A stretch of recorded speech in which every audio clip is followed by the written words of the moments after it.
2003, someone told you, Pita main hu, chhad gayi hai tere ko. I am drinking, you're getting drunk. What caused that outburst and who was it? It was 2004 and it was Rakesh, Your boss? much more than my boss.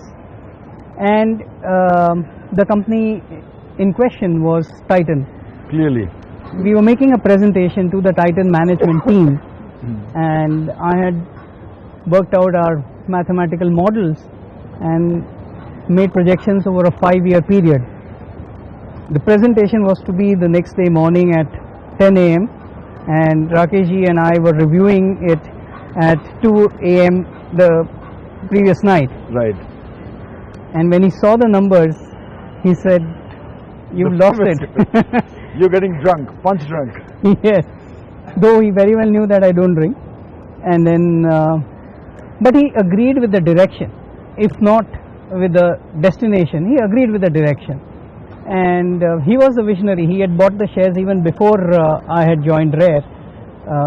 But I think this whole exercise gave us added conviction, a much larger perspective of Titan.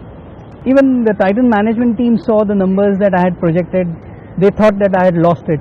But the reality is, if you fast forward 5 years later, the Titan management team had achieved the top line in the 5 years that I had projected, which they thought was impossible, and they achieved the bottom line with 1 year lag. You knew that at that time that this was going to be a superstar? I knew that this will be a great company. I didn't know that this would be a super stock. So they go hand in hand.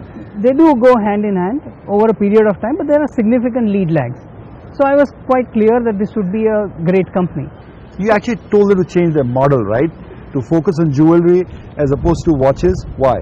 After joining Rare, when I first went to Titan, I realized that Titan was deploying its best talent in the watch business, right, which had great margins, and not in its jewelry business, which had significantly lesser margins. However, during my calculations, I realized that the return on capital employed on the jewelry business was significantly greater than the return on capital employed for watches.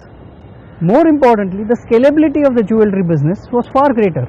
And to me, return on capital employed and scalability are two big mantras for long-term value creation for the company and wealth creation for the investors.